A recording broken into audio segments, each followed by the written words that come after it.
Appears we're live, so happy Monday, happy Equality MLK Day. And Marilyn, if you'd call the roll for Labor Health. Yes, good morning. Representative Chadwick. Representative Klauston. Representative Hornock. Here. Representative O'Hearn. Representative Penn. Here. Representative Trujillo. Here. Representative Ward. Here. Representative Yen. Here. Chairman Swanitzer. Here. Thank you.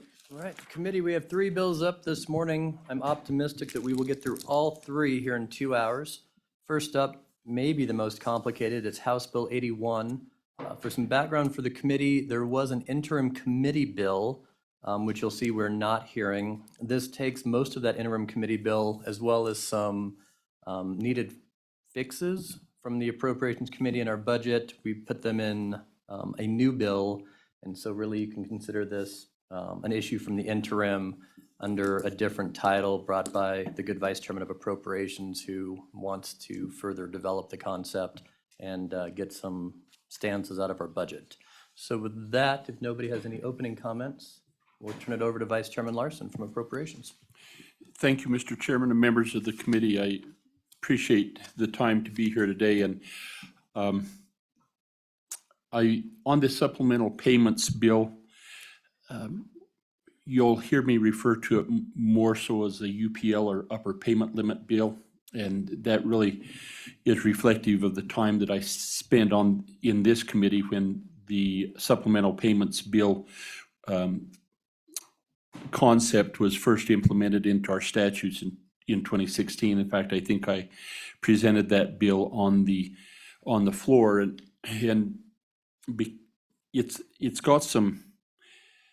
We just need to make sure that you understand it. And for you new members of the committee, I just remember when I came on to Labor Health and I found out that everybody spoke in tongues on this stuff, and I just couldn't understand all the acronyms. I couldn't understand a lot of this, and so for my limited understanding as I present this bill to you, I'm going to go back to some really basic concepts that in programs that you talk a lot about in labor and health, and I apologize if you're already familiar with them, and am not trying to consume more time than necessary. But Mr. Chairman, I think it's really important that the committee understand the basis for which this supplemental payment program is established. And so I just want you to, we need to understand first on Medicare. Medicare is a federal health insurance for people 65 and older, and it's a federal program. No state participation. It's funded completely by the feds, right? And you guys understand that. And the agency that oversees that, Center for Medicaid Services, we refer to as CMS. And so as such, when they reimburse providers for services covered by Medicare, doctor provides a service, whatever service we're going to talk about, they get to determine the amount that they'll reimburse. It's their insurance. They get to set that. Whether we like it or not, it's not an issue here today. It's just the mechanics of how Medicare works. And so they will set a maximum payment for their services, whatever service that is, and they call that the upper payment limit. So that's the maximum that they'll pay. So if you'll flip over your next sheet, we're going to use in just conceptually for the conversation how this works today. We're just going to say on this service X that we are going to refer today is going to have an upper payment limit through Medicare that would be reimbursable at $200. Okay, just for Larson math, which is not complicated. I need to get it in my mind how things work. So then we come to Medicaid, and Medicaid's the joint federal and state program that covers medical costs for people with limited income and resources, but it's the same agency that oversees it that does Medicare, CMS. And so then CMS provides funding to the state. They say, we'll enter into this partnership and we're going to provide funding to you, and we're going to call that We call that the Federal Medical Assistance Percentage, or FMAP. And so in Wyoming, that FMAP's 50%. So for every dollar the state puts in, they'll match it. But they say there's a caveat here, and that is that we will not allow reimbursement on the Medicaid side to exceed this upper payment limit that we established with Medicare. So we're going to say Medicaid can't pay more than Medicare. So if you'll flip there to this page there, I just to kind of keep you on track, we show that if the upper payment limit was 200 in Medicare, Medicaid math would say that the state has to pay 50%, the feds have to pay 50%, so they'd each pay $100 to get that, to reach that magic number of 200 for the upper payment limit. If you look around at the states around us, I think Idaho is like a 76%, Utah 72%. Other states have a higher FMAP than we do, but I think it's for Larson's math that they keep it simple at 50-50. So now it's also important to understand that we're not required to reach that upper payment limit. So if the state, we fund our Medicaid state plan based on the resources available. So if our funding, our general funds coming into there, may not be sufficient to allow us to fund reimbursement in Medicaid on all these services up to that upper payment limit, okay? And so Medicaid, the state plan, doesn't require us to meet at the UPL levels, but if the states, if we try to exceed it, they just won't cover on their end. We could fund 200% if we wanted to, but the Fed side will only go up to that upper payment limit. And so we're restricted by the general funds. So what happens, if you'll go to this one, what happens is because of our state funds that we can only afford $75 for this procedure. So they match us 75, we've got $150 in there. We've left $50 on the table, right? Our providers that you will hear, they constantly will say our Medicaid rates are difficult. And any way that we can enhance that, any way we can capture more of those available funds is beneficial to the hospitals. We have 3 of these programs: hospitals, nursing homes, and one for privately held ambulance services. So what we've done is the providers, and in today's conversation, hospitals, their groups have got together and they created what they call a supplemental payment program, where they assess themselves a fee. So we're trying to capture that remaining $50, remember, that we left on the table. They says, well, what if we put in some money to the Department of Health that would increase the state's match? Then the feds would increase their match. We could get it up to that upper payment limit. So in this, if the state was going to, remember, we put in $75, and the hospital, this program, they put in, through an assessment across their association, put in $25. Now we're back to this $100, and we can get up to the upper payment limit. And that's what the program does. And so then we capture that extra $50 we left on the table, and half of that is what we actually capture. Then the Department of Health redistributes back their assessment, and then they've had a higher income level that, or they've generated more revenue or captured more of that Medicaid dollars that was out there that we left on the table. So in essence, that's how the program works, is the associations, whether it be the hospital, whether it be on this nursing home one, or whether it be the privately held ambulance services, is they make an assessment, and there's a method and a formula for how much their assessment is that comes into the Department of Health to enhance and capture more of that. So, Mr. Chairman, if you understand, I hope that that makes sense. I know it's really elementary, but if you had been here when we've tried to explain this on the floor several times, it becomes very confusing. And so we just want to try and make it clear Let me make sure there's no question from the committee on the basic mechanics, on the mechanics. because Representative Larson will be explaining this on the floor without props. Representative Hornock. Thank you, Mr. Chairman. I do have a question. So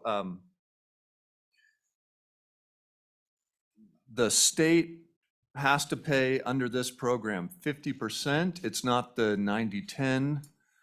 What's the So How do you figure? thank you, Mr. Chairman and Representative Hornock. So the FMAP for Wyoming is 50%, and you'll hear this 90% out there.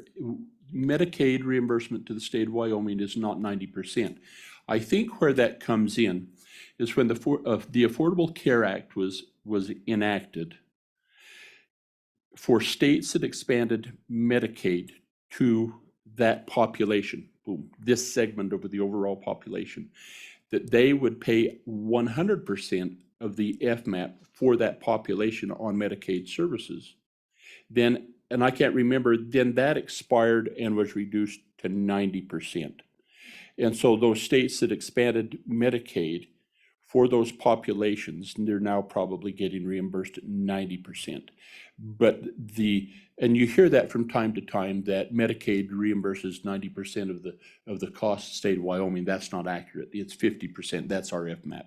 But I think that's where that 90% comes from, is if you would have expanded Medicaid under the Affordable Care Act for that Was population. For that, good save. Representative Clauston, you have a question? You're just, go ahead. Thank you. I just want to be clear here. So, reading on the fiscal note, it says money will be coming from the private hospital assessment account. And I'm still trying to wrap my mind around all these different accounts that we have. So is that account coming from the state, or what I had understood from you is the hospitals were actually assisting us? So, and thank you, Mr. Chairman and Representative Colston. So through this assessment that the hospitals generate, okay, that goes into the Department of Health, into that account. And so this account that is referred to in the fiscal note is not generated by general funds of the state. It's generated by the association, held to be used to enhance the state's ability, the 25 plus the 75, to get that 100 to where we can get that upper payment limit. So when you see the fiscal impact, it's no impact on the general funds. It would be authority to use an enhanced match from the hospitals and authority to see a likewise increase in federal funds. And technically, Representative Larson, we could, as a state, pay more in general funds for these services should we want to, because the legislature in general, in good fiscal conscience, has not raised these limits or these allowabilities. The private sector, if you will, has come forward and basically assessed themselves to help make this work. Is that a fair assessment? It is, Mr. Chairman, and not avoiding getting too far down a different trail. Every year when we do the budget, you will see the Department of Health will come to us, and for like the DD providers that like our community entry services and cathedral homes, there may be a rebasing in their funding, and so we will put money into that on the general fund side to be matched by the federal sides. And so you'll see that exercise every year, every couple of years in the budget in the Department of Health stuff, and we'll have it actually this year again. Okay, so then, Mr. Chairman, going into the bill, what this bill does is, first thing is we go in and we correct a couple of things. When this bill was put into place in 2016, it was kind of a new program, and the Department of Health says that we believe that CMS is going to accept this, but we don't know for sure if they will and for how long. And so in the statute for this bill, we said that they needed to continue to apply to CMS for authorization for this program on an annual basis. Well, since then, CMS is very comfortable with these programs. They're in states around the other two supplemental payments we have for nursing homes and ambulance services don't require an annual reauthorization. CMS does not require an annual reauthorization, but our statutes require it of us. And so how we do that is every year in the Department of Health's budget, we put a footnote telling them to reauthorize it. So the first thing we do in the bill in section 1 is we, I believe, in section 1,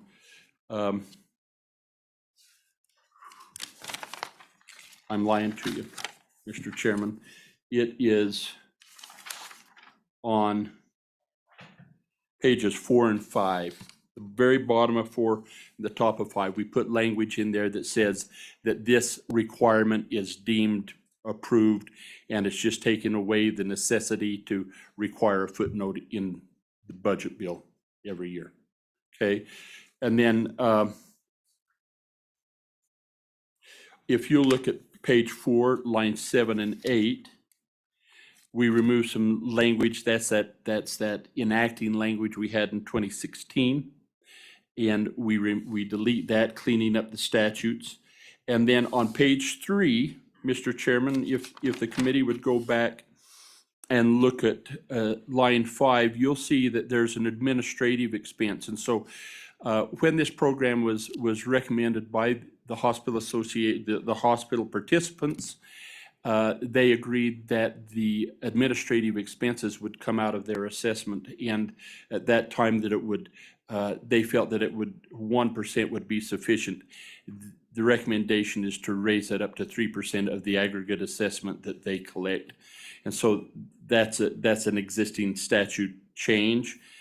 Then if we could go to section 2 on page 5, this is the conversation you guys had in the interim where we want to bring the psychiatric residential treatment centers, the PRTFs that provide psychiatric services to children and adolescents, to allow them to participate in this upper payment limit program for those individuals they serve who are on Medicaid, so that they could capture more of that upper payment limit. So we bring them in under the hospital services, and in doing that, we expand the scope of hospital services, and then we on page 2, because we hadn't defined what hospital services meant, we put a new definition in there, and it brings in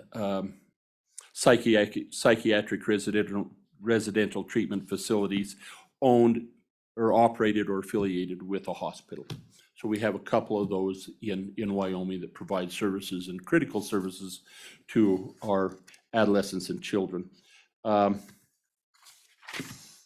Mr. Chairman, on with this change on page 3, we increase the assessment at the bottom of page 3, down there on line 20. There's because we're bringing additional services in, it was recommended we give the Department of Health the ability to increase that net patient revenue by 1%, from 0.5% up to 1%.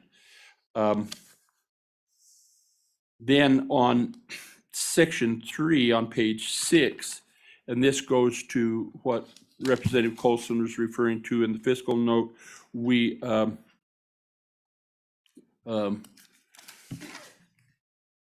authorized the use of $3.8 million from private funds, which is the assessments coming from the hospitals, to be matched with 3.8 of federal funds.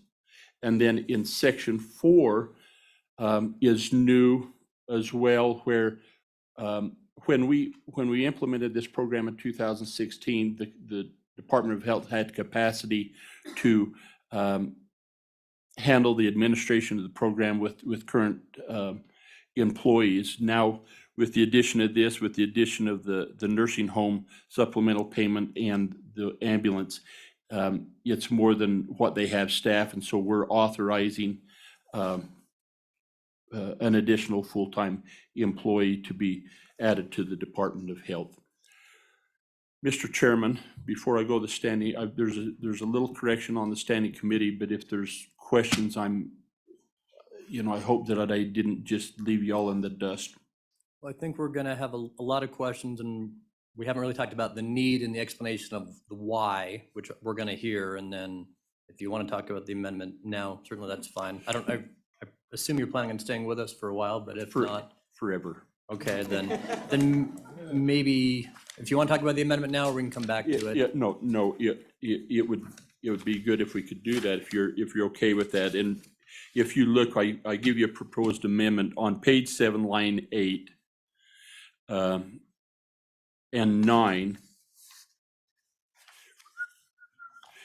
We talk about the department has authorized this one-time position for this act. This act is just the hospital supplemental payment, and they need to have the authority to also administer the supplemental program for nursing homes and for the ambulance. And so I failed to catch that when I drafted it. And so my amendment, Mr. Chairman, is to just include the references to all 3 of those programs. And if we have questions on the amendment at the appropriate time, we will certainly bring you back up. With that, committee, more testimony to come. Thank you, Vice Chairman Larson. If it's okay, we normally would go to the department, but I think if we go to the Hospital Association, maybe to talk about the need, and then we can maybe wrap up with the department on the mechanics. Certainly can also talk about the need, but I would assume some of you are wondering why the hospitals would want to assess themselves at a high level for this service. So Mr. Boley, I assume you're here to present.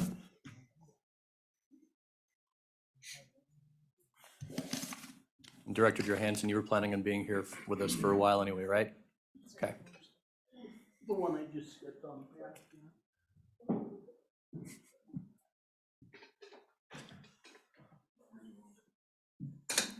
Welcome, Mr. Boley, and some guests.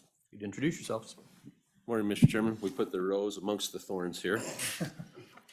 Mr. Chairman, I'm Eric Boley, President of the Wyoming Hospital Association. Good morning, Mr. Chairman, committee members. My name is Rhonda Meyer. I'm the Executive Director for St. Joseph Children's Home in Torrington, Wyoming. Good morning, Mr. Chairman, members of the committee. I'm Mike Phillips. I'm the CEO at Wyoming Behavioral Institute in Casper, Wyoming. Mr. Chairman, committee members, if it's all right, I'll start this off, and then I think it's better to hear from the experts that deal with this situation each day. As Representative Larson did such a great job talking about, we obviously identified a need years and years ago to try and bring in additional funding to help sustain our hospitals and nursing homes in the state. And we've been successful with that with these supplemental payment programs. It's been widely accepted and a very popular program to help increase the reimbursement they receive from Medicaid patients in our state. And then a couple of years ago, we also worked on finding a way to help our EMS services around the state, and we're currently in the process of getting that program stood up. We've been working with all the EMS services around the state, and as many of you are aware, there's been consolidation, all kinds of things taking place. So it's taken us a little longer than we wanted, but we hope to have that one established here shortly. So as we looked at those UPL programs, or upper payment limit programs, or supplemental payment programs, the idea to help our psychiatric rehab treatment facilities came up. And for those of you that don't know, this is a very, very vulnerable population that needs a lot of care. And there are only 2 facilities in our state that provide that care, and that's St. Joseph's in Torrington, and then Wyoming Behavioral Institute in Natrona County in Casper.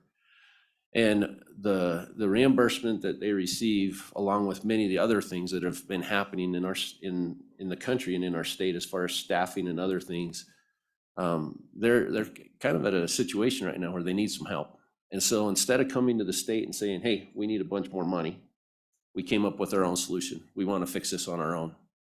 This is not in any way, shape, or form Medicaid expansion. And I want to reiterate that. This does not expand Medicaid. This only provides funding for existing patients that need help, and it's our solution.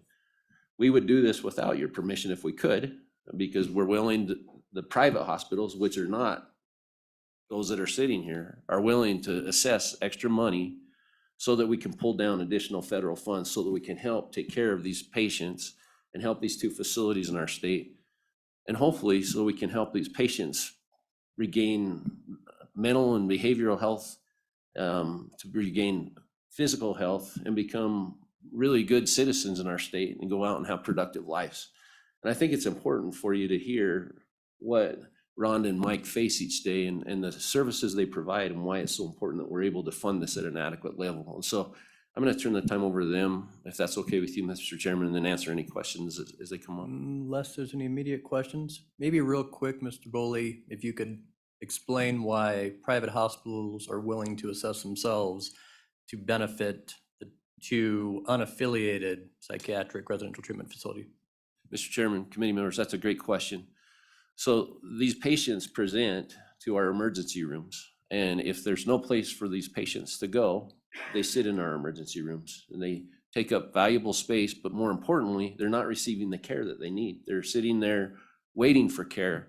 We can't place these patients out of state at other PRTFs, psychiatric rehab treatment facilities, because of the reimbursement model that we have in place for the state. And so they're taking up valuable space, but they're suffering, really. They're not being treated the way that they need to be treated because we don't have the expertise in the private hospitals to do that. That's why we need partners like St. Joseph's and WBI to take care of those patients and get them the treatment as quickly as they can, and to give them the treatment for as long as they need it so that they can regain their health and strength. All right, thanks. Ms. Meyer, you want to go? Chairman Zwanitzer, committee, thank you for the opportunity to speak with you today. St. Joseph Children's Home has been serving Wyoming families and children for over 92 years. We currently are a psychiatric residential treatment facility that serves children ages 6 to 17.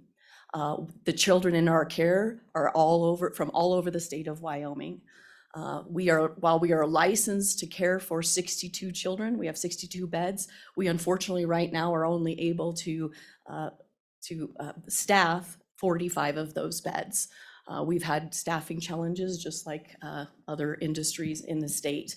But our wait list also continues to grow and the phone continues to ring. We have over 25 children on the wait list that would like services from St. Joseph Children's Home.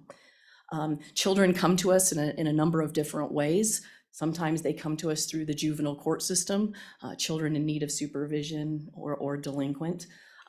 Children can also be referred to us through private referral, a parent, guardian who is in need of services.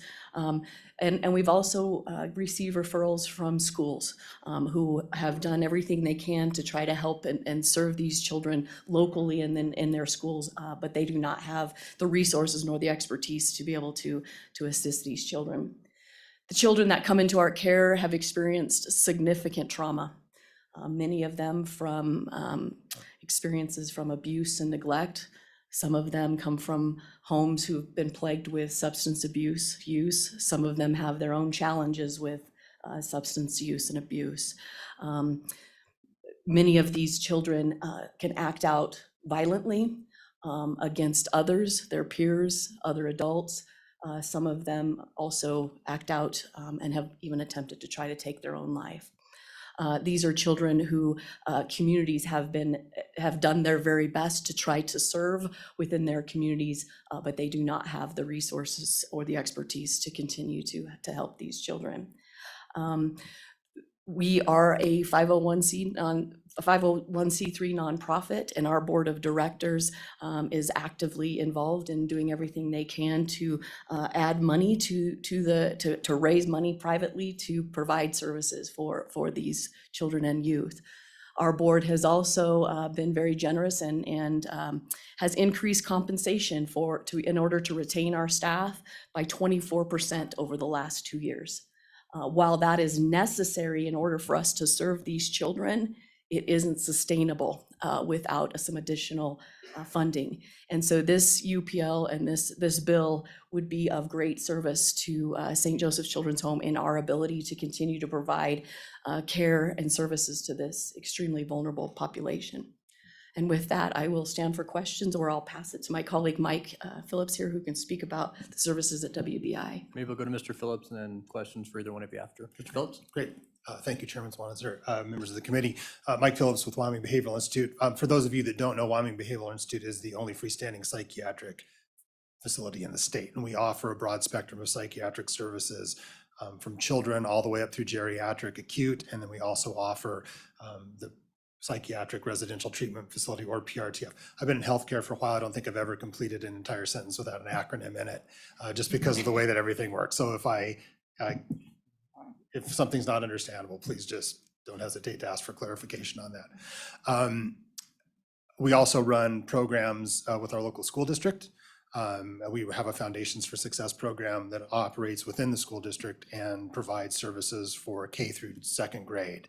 And those are the kids that are in class that may not be able to stay in class, they're acting out in class, or they have other difficulties within their classroom environment. We're able to offer sort of an intensive inpatient classroom experience for them during their school day that helps them stay within school, be able to participate in classes within school, but then also go into basically outpatient therapy during the day to help hold their spot in school. Oftentimes kids need more acute care than that. And then sometimes after they've experienced and trauma in their childhood and they've gone through an acute care phase, they need more longer term care. And that's where the psychiatric residential treatment facility comes into play. So the kids that we will see there will stay with us for a longer period of time, can be up to 6 months maybe, using a broad spectrum of modalities to help them. In addition to therapy and psychiatric treatment, we offer a fully accredited school program for them so we can keep them at their grade level, or hopefully increase their grade level, so when they return back to their community, they can go back into their classroom of preference and stay with their class so that they don't lose ground there. We also offer intensive music therapy, art therapy, and then we have specialty programs for substance abuse and childhood trauma and all of those things. All of those things require resources and require staff with specialty training, which, just like every other industry, they're at high demand and they're not terribly inexpensive. So it's a challenge, certainly from that aspect. Currently, our PRTF, or Psychiatric Residential Treatment Facility, is an all-female program from 10 to 17. But we have if the need is there, we have the ability to shift or grow and serve a broader spectrum, or could even go back into serving adolescent males as well. We did that for a number of years, but somewhere around right post-COVID, the male volume dropped and we shifted to go to more of a female model. So primarily most of the patients that we see, are from same patients that St. Joseph sees, childhood-based trauma, either abuse, neglect, substance abuse, abandonment, all of those things. Wyoming Behavioral Institute also does participate in the private hospital, UPL. We are a member of that group as well. So we're assessing ourselves, I guess, for lack of a better term. I think that's a general overview, so we will stand for any questions that the committee may have. So first question between the three of you, do you know how many adolescent psychiatrists we have in Wyoming total?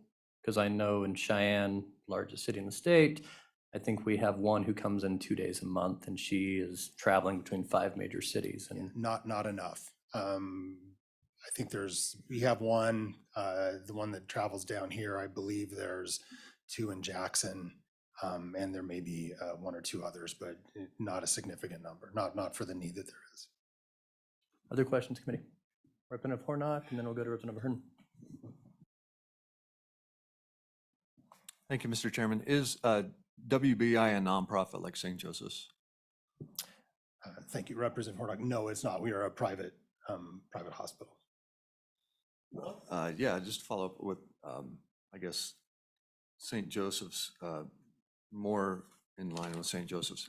How is that connection made with St. Joseph's being a nonprofit, and we're dealing with a private hospital group that funds this fund?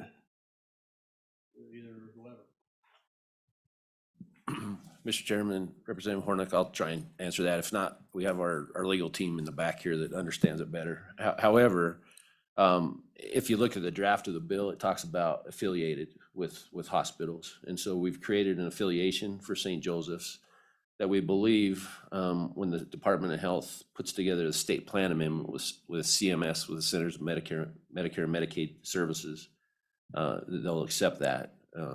So we've created that affiliation. Does that answer your question? Is it fair to say that maybe immediate psychiatric care of adolescents primarily go to WBI, and if they need a longer length of stay in many cases, they would go to a place like St. Joe's? Or does St. Joseph's have an intake kind of immediate from the emergency room as well? Chairman Zwanitzer, St. Joseph Children's Home is not an acute stabilization or hospitalization. So they would have to be stabilized either in a hospital or at WBI's acute care before they come to St. Joseph Children's Home. We are a longer term care. So, and our average length of stay right now is a little over 6 months. We currently are the only one that serves youth under the age of 10. And we're currently the only ones that can serve boys at this point in time. Does that answer your question? It does. Just know I've had a lot of foster kids and kids in the system who've been at both of your facilities, and I personally say I think you both do amazing work because of the experiences I've heard that have helped both of them. As an aside, Representative O'Hearn, you still had a question, and then we'll go to Representative Ward. Thank you, Mr. Chairman. They already asked, I was going to ask how long the average stay is. You mentioned 6 months. How many beds does WBI have? Mr. Chair, Representative O'Hearn, Wyoming Behavioral Institute currently operates 34 inpatient residential treatment facility beds. So total beds, we have 81 acute and 34 residential.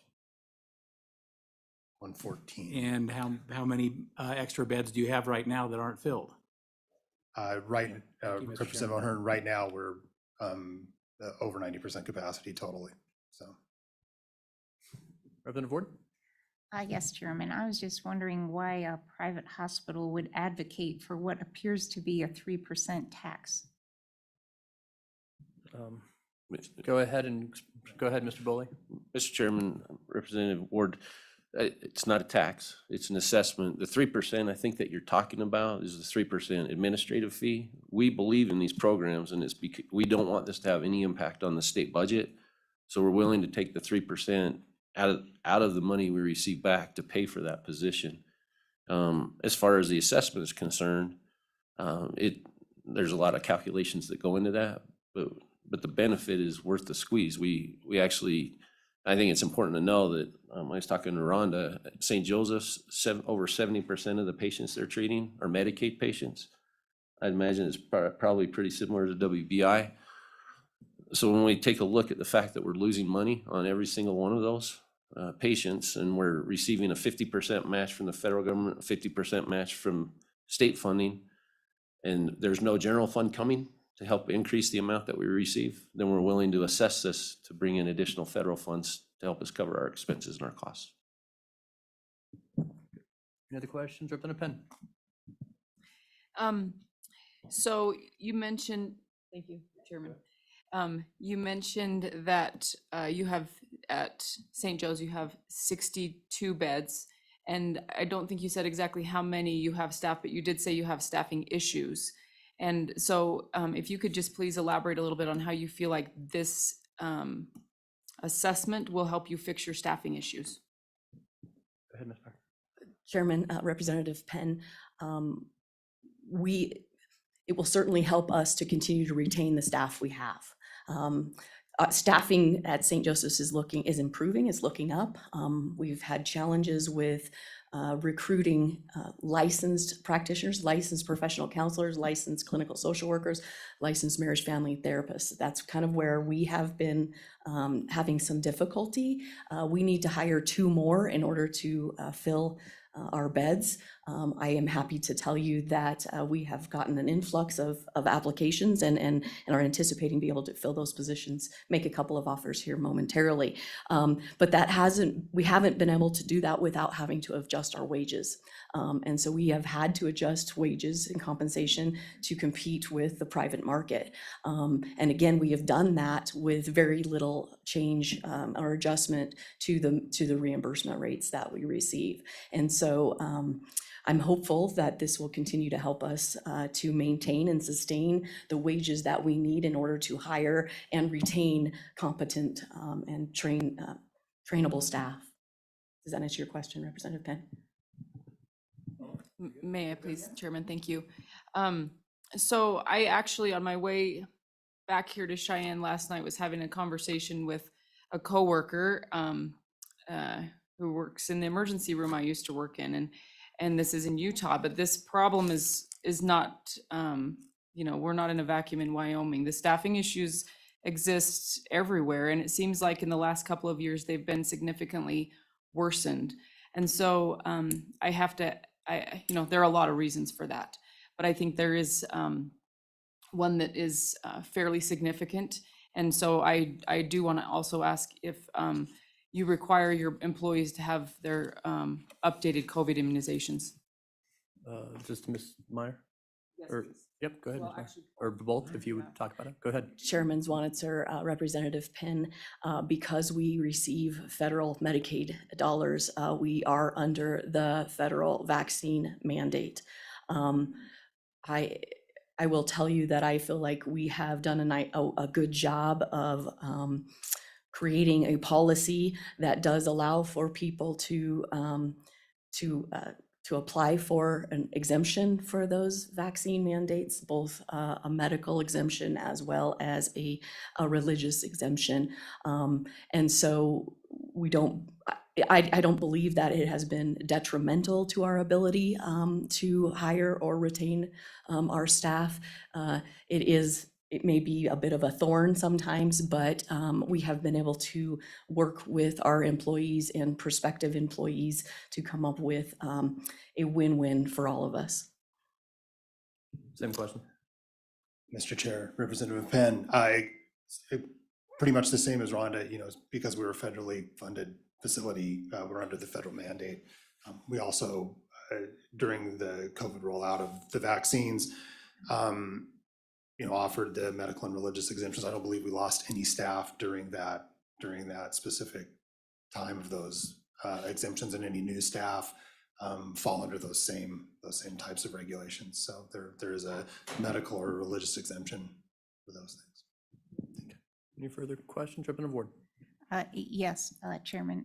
He mentioned that he doesn't believe they lost any staff. And how about the good woman in the middle? Did you lose any staff because people refused to apply for medical or religious exemptions, yet still didn't want to get the COVID vaccine? Ms. Meyer, if you know. Chairman Zwanitzer, Representative Ward, no, we did not. Thank you. Any other questions? Maybe let me just make sure I'm correct here. If you have private insurance and your child has an adolescent, a mental health crisis, you do have some options, perhaps above and beyond what Medicaid patients have, to go to other states or more in different facilities. But if you're on Medicaid in Wyoming and you have a psychiatric event as a juvenile, you're almost, I shouldn't say mandated, but due to the way our laws and our regulations work on Medicaid in Wyoming, they're almost always needing to be referred to one of your two facilities. If a child in Wyoming has a mental health crisis, and they have to be seen by a licensed psychiatrist before being released. Is that generally correct? Yeah, thank you, Mr. Chair. We also take insurance as well. So, but yes, under the Medicaid program, the options are more limited than they are with someone that has private commercial insurance. And just as a follow-up to Representative Ward, it's not that we didn't lose any staff during that time frame. We just didn't lose any specifically because of the vaccine mandate, because of the other things that were in place. Mr. Chairman, Yep, if Ms. I Miller. might address your question too.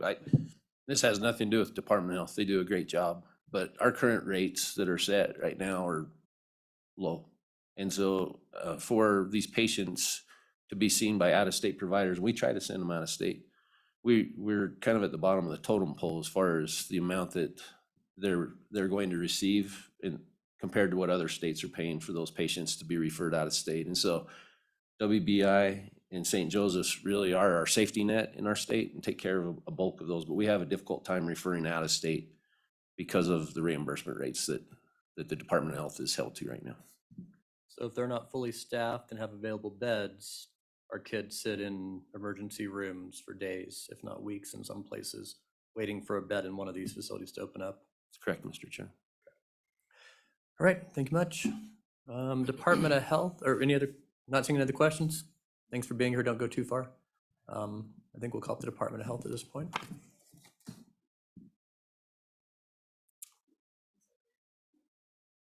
Director Johansson, Mr. Springer, Mr. Grossman, you're going to come up forward? I believe you've been named, yeah, I'll invite you forward, whether or not your director wants you. Just to introduce you to the committee, I believe you are the new state Medicaid agent, Medicaid director for Wyoming. Mr. Chairman, members of the ahead, committee, Stefan. Stefan Johansson with the Department of Health. Would love to introduce you to Lee Grossman, who is our newly appointed state Medicaid agent. We also the senior administrator of our Division of Healthcare Financing.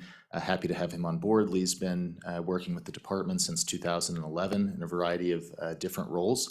Most recently is the manager of our home and community-based waiver programs, both for the developmentally disabled and our long-term care populations. Lee, anything you'd like to add there? Mr. Grossman. Mr. Chairman, just that I'm pleased to be here. I'm observing and doing a lot of learning before my appointment is effective on February 6th. But I'll do my best to help out. Thanks for the introduction, Director. Go ahead, Director Johansson, thoughts on this bill? Oh, Mr. Representative Larson. While you're doing accolades, if I may have privilege. I would never deny another legislator. Mr. Springer here Mhm. just got the approval.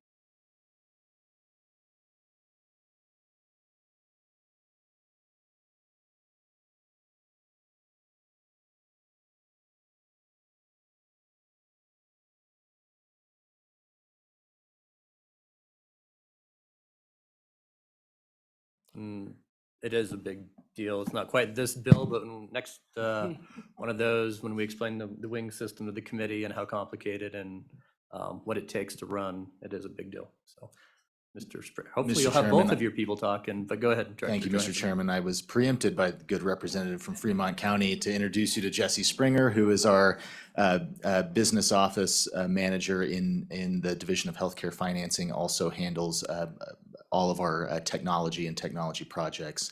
Again, with that project over the past 7 or 8 years, him and his team have done an admirable job getting us to completion and implementation on what was a pretty monumental effort. With that, Mr. Chairman, I'm going to be very brief. We can certainly ask or stand for any questions you may have on how these programs operate. Suffice it to say, from my perspective, just to reiterate what was mentioned before, these programs, these supplemental payment programs, we do in a variety of areas for both private and public hospitals, private and public nursing homes, private and public ambulance services, which is in process, and also private physicians, which are generally affiliated with hospitals. Members of the committee, essentially what this does, as you've heard before, is we assess providers within that group. We essentially collect revenue from them, and I'm going to explain this in the way that makes sense in my head.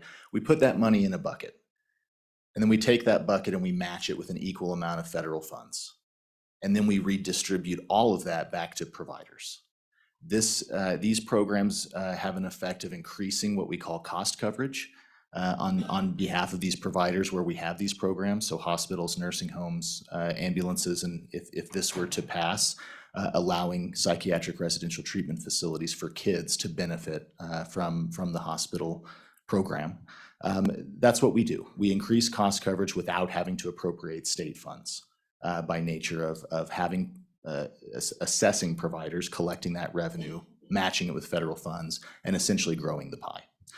You'll see in the bill there's a lot of complexity. It's really kind of shrouding what is an actually kind of simple concept. But you'll see a lot of percentages with administration and how we can assess providers, and we're happy to answer questions on that.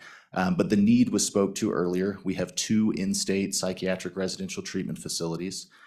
We have a network of about 9 or 10 out-of-state residential treatment facilities for youth that we also rely on. But as was mentioned, there's a lot of variables that go into when we can and can't place or help children. get those types of services. And so I think this would be extremely beneficial, and it also comes at virtually no state general fund expense. And as you'll see in the bill, and as you heard in testimony, the hospitals are more than happy to participate and to allow a function like this to happen. And Representative Ward, to your previous question, I think in general, I get that question a lot with these programs. Why would a public nursing home or a private hospital or a public hospital want to do this? And essentially the end result is because the net effect is a revenue increase for all of the providers by nature of drawing down additional funding. With that, Mr. Chairman, members of the committee, department is certainly in support of this bill, should the legislature choose to move it forward. Mr. Springer and I and Mr. Grossman are happy to stand for any questions. So I just want to clarify a bit. When you say you assess them, these groups have generally come forward and said, we would like this assessment. They've agreed to this assessment, and you're just the holder of the bucket as the central repository because of the way the federal reimbursement system works. It's not like the Department of Health is out there beating down our hospitals or ambulances saying, give us money. They've agreed to this, correct? And you're just the kind of the central point of services for this funding distribution. Mr. Chairman, yes, in general, just a vehicle for the Lord's work here. Representative Ward. Yes, Mr. Chairman, a follow-up question. Supposing a provider has privileges at 3 hospitals, is he then assessed at 3%, so that's now 9%? How would that work? Go ahead, Director. Mr. Chairman, Representative Ward, I'll defer to Mr. Springer here if he knows. These assessments are assessed, I think, on a provider-specific basis and not duplicative like that. What I hear you saying is if it's we do have a program like this for physicians that are affiliated with hospitals. I'd have to see if Mr. Springer could answer that, or we could get back to you. But in general, if it's a hospital, if it's a nursing home, in this case, a psychiatric treatment facility, they would be assessed equally across the board and not duplicated. Jesse, is that right? Chairman Zwanitzer, Representative Ward. So it's the revenue at the facility. So in this case, we're looking at private hospitals and psychiatric residential treatment facilities. So it'd be the revenue the facility brought in. So that provider might have gone to 3 facilities, but they brought in a portion of revenue that was booked to the facility. So it's the net revenue of the facility, not the revenue of that specific provider. Not to put you on the spot, but do you know how many bienniums we've had this language in our budget to keep it going until we're putting it in statute? Mr. Chairman, if memory serves, I believe this private hospital assessment program has been in place since 2015, 2016. So committee, there's been a couple of things in my tenure where we put footnotes in the budget year after year after year, and after so many years, we're pretty confident and comfortable that there's no further need to put it in the budget, and it just makes sense to allow the department to do these, in this case, the Department of Health. Representative Ahern. Thank you, Mr. Chairman. If you've been doing this since 2015 or earlier, why the new authorization of a full-time position? Thank you. Good one. Go ahead. Mr. Chairman, Representative O'Hearn, it's a great question. I think you could ask a similar question that, why psychiatric residential treatment facilities now? And to answer that, my own question, if I may, this is a concept we will explore with CMS to see if it's approved to allow PRTFs to benefit from the hospital program. But specific to that question about the position, over the years since 2014, 15, and 16, the legislature has added these programs because I think they are beneficial to increase cost coverage for providers with minimal state or no state investment. Going from public hospitals, adding private hospitals, public nursing homes, adding private nursing homes, private physicians, now ground ambulance, and then this. These are significantly, there's a significant administrative need here from the department in managing these programs to comply with federal policy. A lot of reporting, actuarial work, management on these programs, and for the past 6-7 years, we have managed that internally. I think as these grow, and I know I'm the selfish bureaucrat saying I need more staff and need positions, but as these programs have grown, One of the impacts of that as we try, for example, we've been nearly 2 years in implementing the ambulance upper payment limit program. I worry that as we continue to rely on these tools, the department will be slower and slower and slower in being able to manage these quickly and efficiently. I think we've done an excellent job in healthcare financing with what we've had, but that's really the nature of this position request is as we add to these, I want to make sure that we can manage them efficiently. Representative Penn, you have a question as well? Go ahead. Thank you, Chairman. So going back to kind of follow up a little bit on Representative Ward and her comment on private or on physicians and this assessment. So clarify for me again, will a physician be getting a separate, I mean, there was something that was said in there at some point that made it sound like the physician has a separate assessment, or is it the assessment is based completely on the total revenue of the hospital? Mr. Chairman, Representative Penn, good question. What I was mentioning before, there's a completely separate program, upper payment limit or supplemental program for private physicians, completely separate from this. As Mr. Springer mentioned earlier, this assessment, if this were to pass, the hospitals are assessed and it's done at the facility level, not the specific provider level that might work within the facility. Okay. Yes, please. And I think, let's see. Maybe not yet. Representative Hornock. Thank you, Mr. Chairman. Thanks for doing the Lord's work. Question back on the reauthorization. So a section in this bill takes away the requirement for reauthorization every 2 years. Is that just with this program dealing with these two facilities, or are we talking about generally across the board, it takes away that requirement for the footnote in the budget cycle? Mr. Chairman, Representative Hornock, it would be specifically for this program. The private hospital UPL program, as Representative Larson mentioned, kind of an artifact of the recent legislative history. It's been reauthorized through a footnote for years and years and years. Again, at this point, not a federal requirement. Depending on the administrations in DC going forward, we have seen interest or scrutiny on upper payment limit supplemental programs in the past, mostly on the fiscal side from the federal perspective. But this reauthorization every couple of years, basically through our budget, would not be, it's not a federal requirement. It would not be necessary. It's really the legislature's purview on how to do that.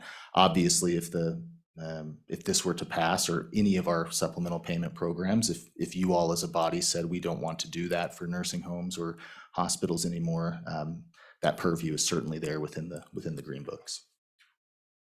Representative Penn, or do you have a follow-up, Representative Hornock? Go ahead. Mr. Chairman, so thank you. So just to clarify, this doesn't delete that legislative oversight from the entire system. This does delete the legislative oversight from the administration to the PRTFs here. Mr. Chairman, Representative Hornock, I might be confused, so bear with me. This program would allow the PRTFs to be added to the Hospital Assessment Act that you see in statute. I think by clarifying some of that reauthorization language, it would remove the requirement for us to have a budget footnote every 2 years, which I believe for the past 6 or 7 years has said the department is authorized to basically continue this program, negotiate with Centers for Medicare and Medicaid Services to implement the upper payment limit program. We don't renegotiate on the private hospital program because it's in place. And unless there were federal changes or federal disapproval, nothing has changed since we implemented it. Go ahead. Mr. Chairman, so essentially it does take away some of the legislative oversight that we have through that budget footnote. Mr. Chairman, I might have Mr. Springer address that because again, this is probably on me. I'm not explaining it well, but Jesse, please. Go ahead, Mr. Springer. Chairman Zwanitzer, Representative Hornock. The legislative oversight of the budget footnote, none of the other programs have a specific budget footnote. So we have nursing home program that's been in place since 2011. It doesn't have a budget footnote saying this program may continue for the next 2 years. It's just in statute that the program exists. But if funding needs to be increased, then we come with a supplemental budget exception request to the legislature and they approve that or disapprove that. If the scope of the program is going to be changed, those changes are brought to the legislature for consideration. So it doesn't put the program on auto drive. It just removes that. There's a large number of these programs already in statute. Only this one is at this point going back every year for a budget footnote because the way the original statute was written. So it's just creating this budget footnote that really, in most cases for these type of programs, is not necessary. So that's, I think, what this language is trying to do. Not remove the legislative oversight, but just make it more like the other programs. And we'll probably hear from Representative Larson again later to discuss why appropriations has asked for this step and how they oversee the Department of Health's budget through positions and other means, that this might not be so controversial when you realize the power that appropriations has over the Department of Health. But follow-up question? Yeah, final question. And thanks for clarifying this. This is as easy to understand as anything. So you did mention, and I did some research over the weekend and found some language online that led me to think, and I'm curious to get your opinion, that there is a desire or can be a desire from the federal government to clamp down on these systems because it is costing the federal government a lot of additional money to match something that a hospital is, putting a bunch of money in a pool and the federal government just has to match that money. Can you go into some detail about some possibilities of the federal government clamping down on this type of system and how that might affect this in the future? Mr. Chairman, Representative Hornok, it's a great question and one that I was alluding to earlier. We have in the past seen, like I mentioned, scrutiny or congressional or even executive branch with CMS, HHS, discussion over the years. What's the sustainability of these programs in relation to federal spending in the budget? I think there's a tension here, even from the federal perspective, that we and the Medicaid programs across the country and from the feds, they want access for our safety net populations. We need that. We're actually required to provide access for these types of services. And then there's the tension of the fiscal constraint, which we all live. So I can't tell you exactly what this or future administrations will do with these programs, only to say that there have been discussions in the past on, to use your term, either clamping down or changing some of the regulations or allowabilities. We didn't see that happen, and these are programs that are authorized at the federal level, and every state takes advantage of that to increase cost coverage, thereby increasing access. Should the federal government in the future change these, we would obviously be, as Mr. Springer was mentioning, there's legislative oversight here through statute. We would obviously bring that to the attention of the legislature and try to manage accordingly. But can't tell you exactly what current or future administrations would do, only that I think there's probably limits on the executive side with HHS and CMS on what they could change based on what's authorized in law, and certainly I would anticipate we would see congressional discussion there, since so many states have these programs implemented. And when you think of the scale of a Texas or a California or a New York with their supplemental payment programs, we're talking in the hundreds of millions, if not billions of dollars, that I think it would be a pretty significant policy discussion at the federal level. Okay. For the questions to the Department of Health, Representative Trujillo. Good morning. My question's to the Medicaid person. I'm looking at the fiscal report and the detail of appropriations, and I know Medicaid is a stickler for coding. And under here, it has it for the administrative cost and adult services. However, this morning we've been talking about juvenile services. Is there not a code for juvenile? Mr. Chairman, Representative Trujillo, if I may, and certainly defer to Mr. Grossman or Mr. Springer if there's other detail. This is the private hospital. Again, we're adding a provider, so to speak, psychiatric residential facilities that serve youth to be able to benefit from private hospital assessment program, which is typically in Unit 460, we call it adult services. We do have a unit specifically for adolescent child services that from the budget perspective is coded differently, but this program largely exists in that unit, if that makes sense.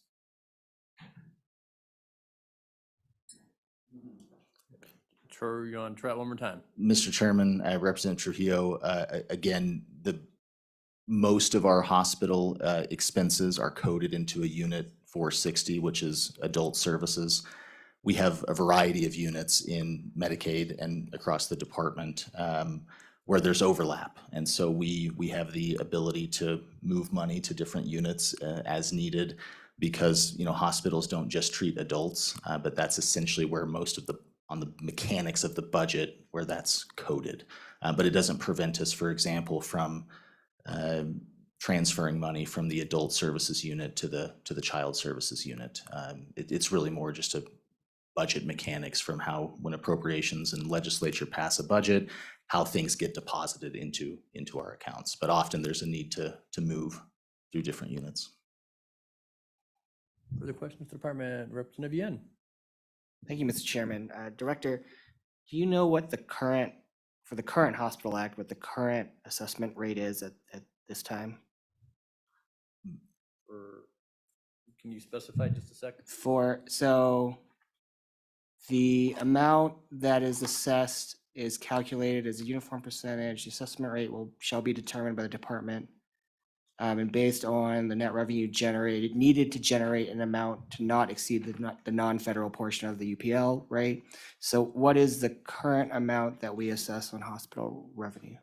Mr. Chairman, I'll defer to Mr. Springer if he knows, otherwise we'll get back to you. I will say that on these programs, there is a 6% cap from the federal, so you can't assess more than 6% through these programs. But in terms of where we are on the Private Hospital Assessment Act, I'll hand it over to Mr. Springer. Mr. Springer. Chairman Zahn, it's for Representative Yen. I believe it's 2%, which was the original establishing percentage, and that was sufficient until you add this new provider group. And so what our actuarial consultants have said, the year you add this, you'll exceed the 0.5% limitation on growth. So that was the, as this has gone through and we've gotten advice on this, that we would need to actually, in the 1 year of the implementation of this program, go from 2 to 3 or 2 to 2.75 or something along those lines. So it's not that it's been continually increased since implementation. It's that this one-time implementation of adding 2 new providers to a relatively small group of private hospitals causes it to increase in that one period, and then it likely would be stable at that point with minor adjustments. Okay, keeping them on the hot seat for a while. Representative Penn. Thank you, Chairman. So you said that this hospital assessment program has been ongoing since 2016. And so if that is the case, why this now? And maybe you just answered that question, what you just said, but has something else changed, or is it just that now we're adding these 2 facilities? And if that's the case, why do we need a bill on it? Why can't we just add the facilities? And some of that just is from the Appropriations Committee on asking that to go into statute. But if you want the second part of that question. Sure, Mr. Chairman, Representative Penn, it's really because this authorizes us to explore with CMS adding those 2 providers, which are different traditionally from hospitals. One is, as you heard, WBI is a private hospital that operates a PRTF. St. Joseph's would presumably affiliate with a hospital to make this work. So the why now is we would be adding to another level of care to benefit from this program and exploring approval of that with CMS. Okay, seeing no further questions. Thank you, Department. Public comment at large on House Bill 81. Oh, anyone wish to comment for or against? Come on down, Mr. Bully.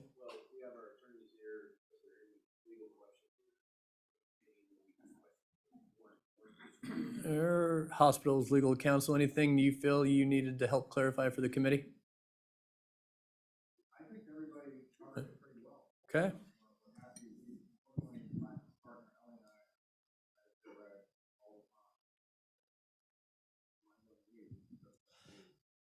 For the people listening at home, seeing no questions unless anyone needs. We're going to bring Representative Larson back in just a second if there's no other public comment. All right, Representative Larson, welcome back. Before we let the committee throw questions at you, anything you wanted to clean up?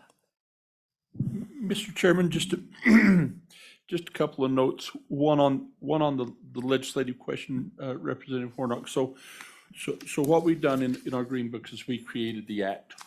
That's our legislative oversight. This authorization was to get authorization from CMS so that they would provide their increased contribution to this through our amended state plan. They no longer require it. We still have oversight. If we don't like the program, we go in here and tweak it. You can do it, I can do it, but we don't lose oversight of that. Only thing this does is remove this requirement for the footnote to ask for approval that's not required by anybody but this archaic initiatory language.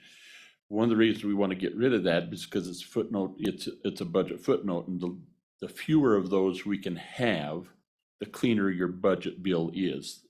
And so as we was looking at this, fiscal staff, or LSO fiscal staff said, boy, we've got enough history there. Do you think could we get rid of that footnote? So that's what we're attempting to do.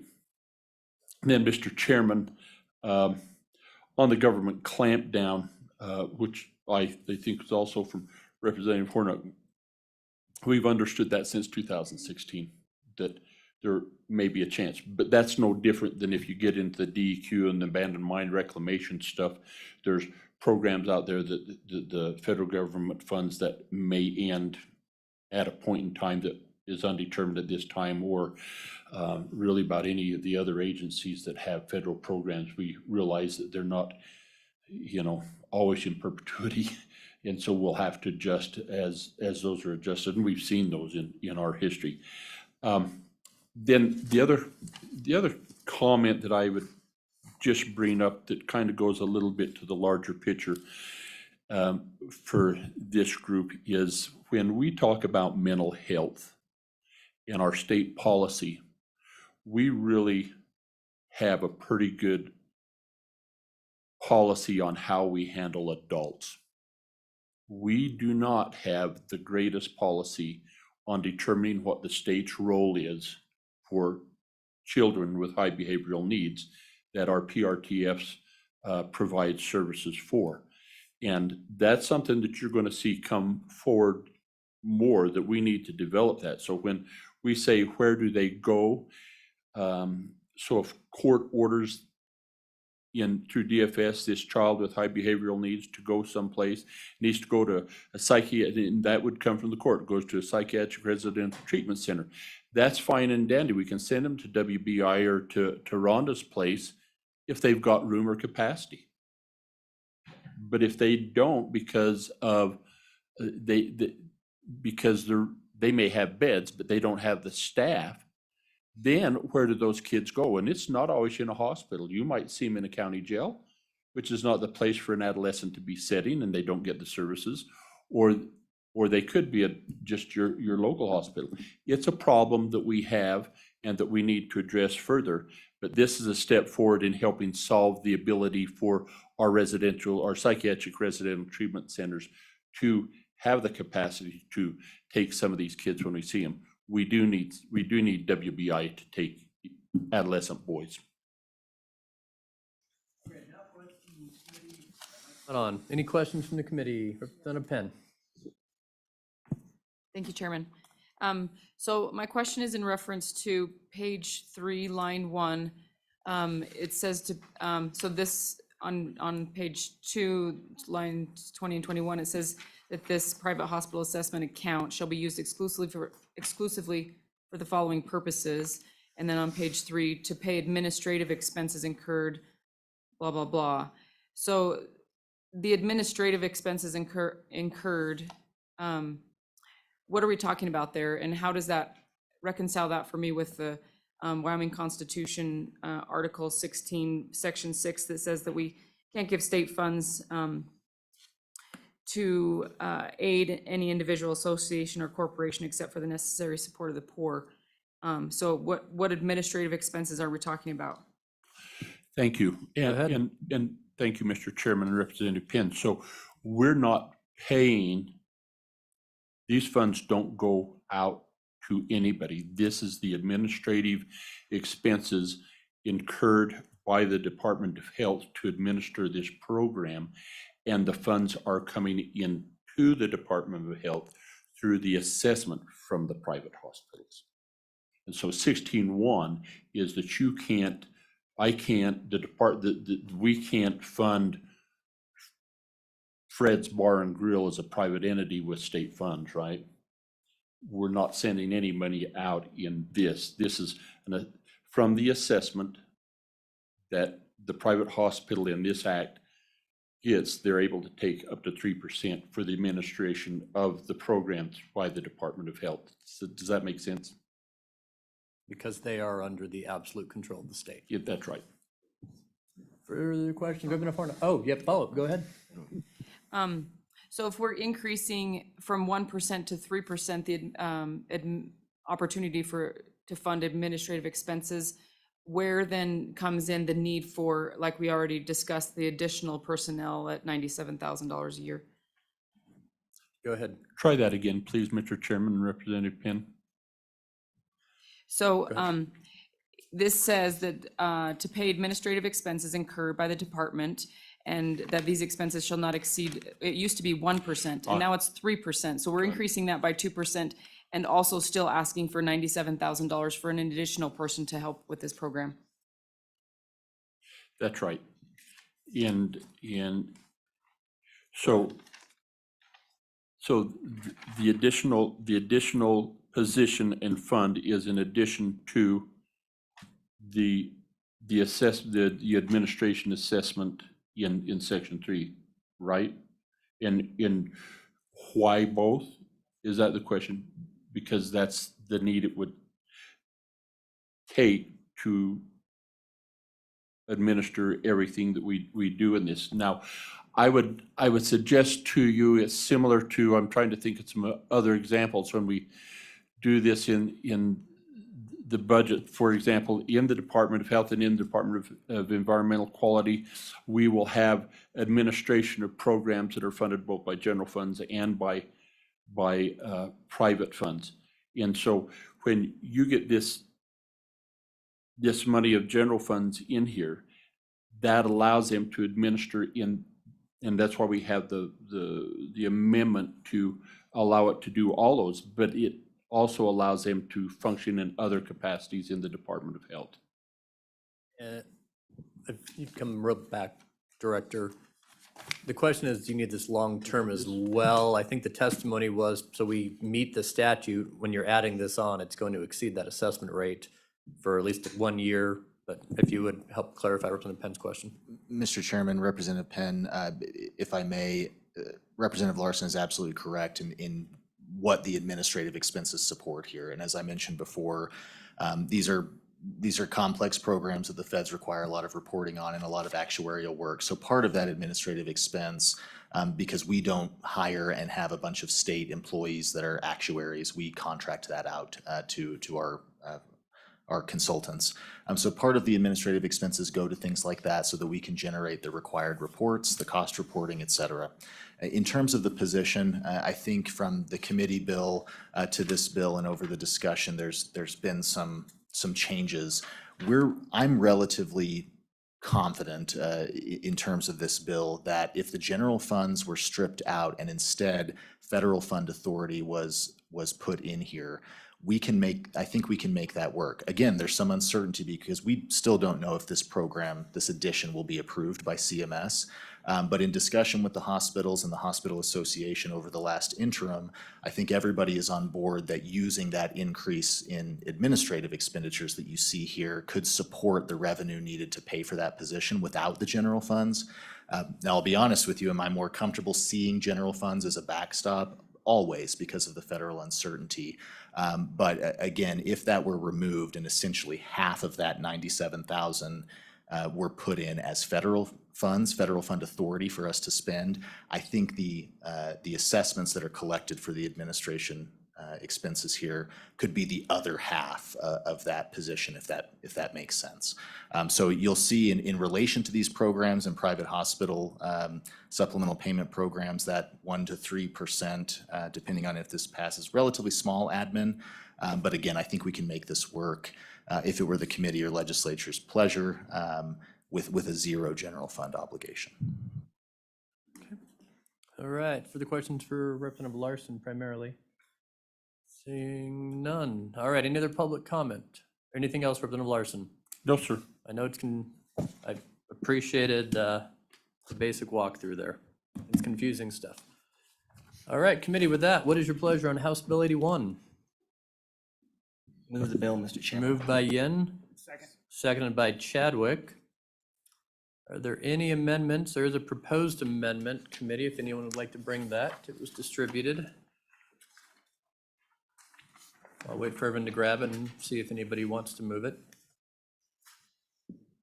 I'll move the amendment. Moved by O'Hearn, seconded by Clouston.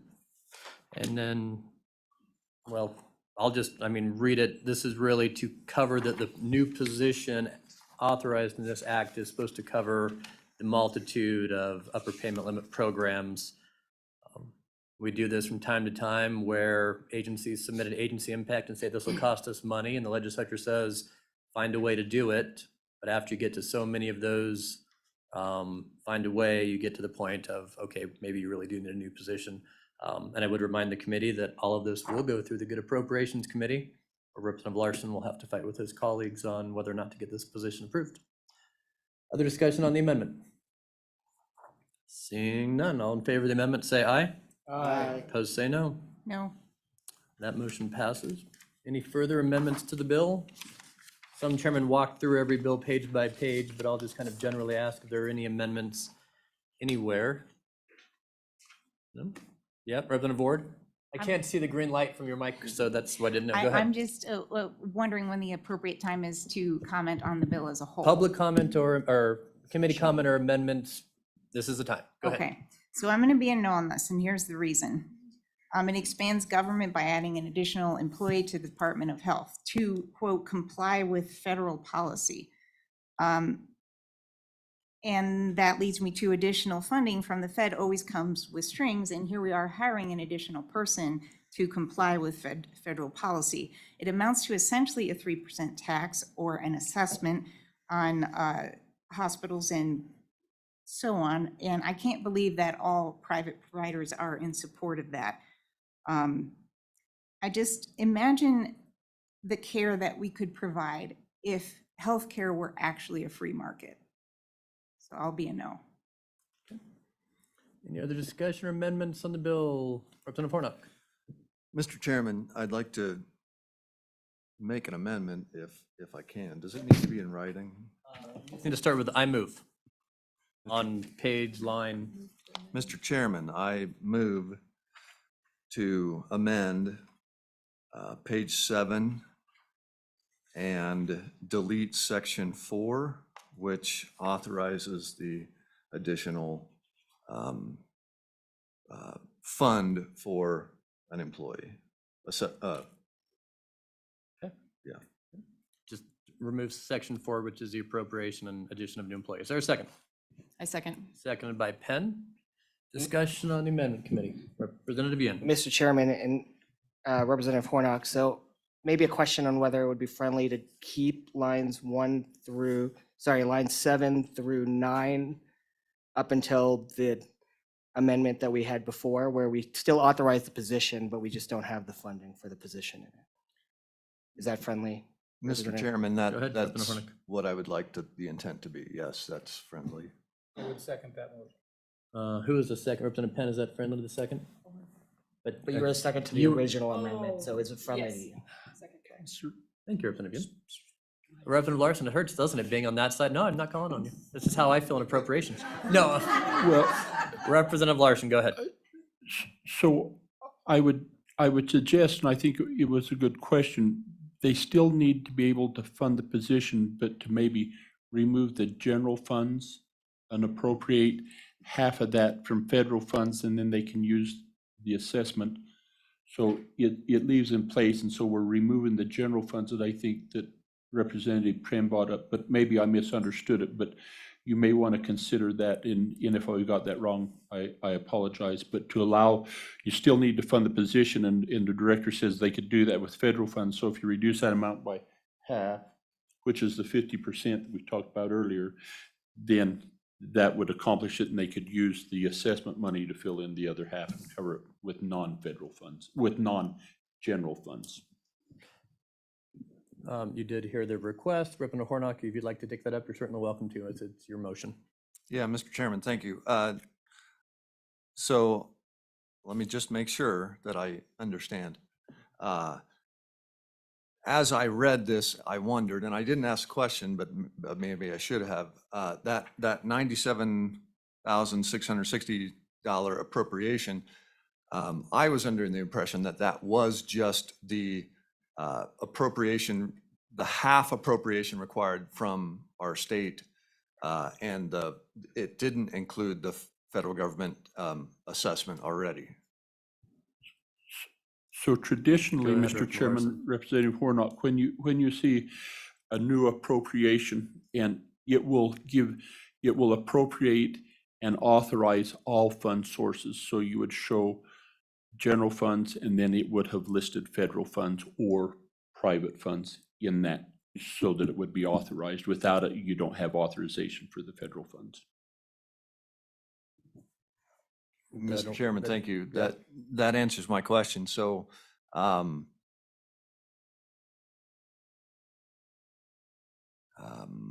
wondering. I think the question from Hornock is you could divide that number in half and mandate that the other half be federal funds, or you could stick with the original motion and take out the state funding altogether.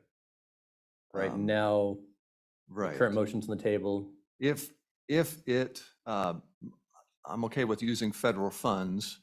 I'm not okay with the state additional assessment to the general fund. So if there's a way to, I guess, cut this in half and clarify that it's from federal funds, not from state funds, that'd be fine. So the motion on the table is still to cut the entire amount. Right. The question would be if you want to cut it in half and ask for half to be from federal funds and still keep the, 48,000 roughly in state funds and the position or not? Well, let's, Mr. Chairman, why don't we just, I call the question on the original amendment to cut the funds, and then we can bring up another amendment if that. Most passes excellent. well. Discussion on that. All in favor of Representative Hornock's amendment, please say aye. Aye. Opposed, say no. No. Show of hands. All in favor of the amendment, raise your hand. 1, 2, 3. All opposed to the amendment, raise your hand. 1, 2, 3, 4, 5. Okay, that amendment has failed. Back on the bill, further amendments. If you want to offer another one, you're welcome to. Mr. Chairman. Go ahead. Thank you, Mr. Chairman. I would offer another amendment to, on page 7, line 10, to cut that $97,660 in half and specify that it is required to be from the federal funding source only. So the amendment would be no general funds at all. The department would have to find the other 47,000 somewhere in their billion-dollar budget, but we could ask for the half from the feds. Okay, is there a second for that?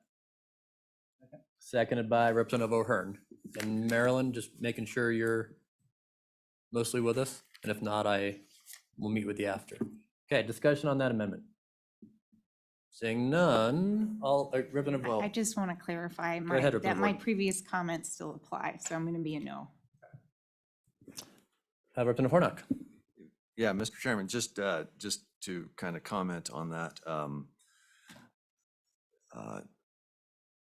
We have heard in past testimony that it seems the Department of Health can find within their budget things to overcome gaps in state funding. So that's what I'm looking for. This seems actually fairly small. Thank you. Further discussion? Seeing none, all those in favor of the amendment, please say aye. Aye. Opposed, say no. No. And that one is passed. Back on the bill. Further discussion, committee. Any comments from the committee before the vote? Representative Clouston. I just want to thank everybody for their work on this. I think this is a great idea in a way that we can help provide better care to the people in Wyoming. So thank you to the hospitals and the department, everybody for their work on this. Any other comment? Representative Penn? I would also like to say thank you to the Hospital Association and such, those who had a part in looking for other ways to fund their issues rather than just coming straight to the state for extra assistance. And so I applaud you for that, and thank you for being cognizant of taxpayers' dollars.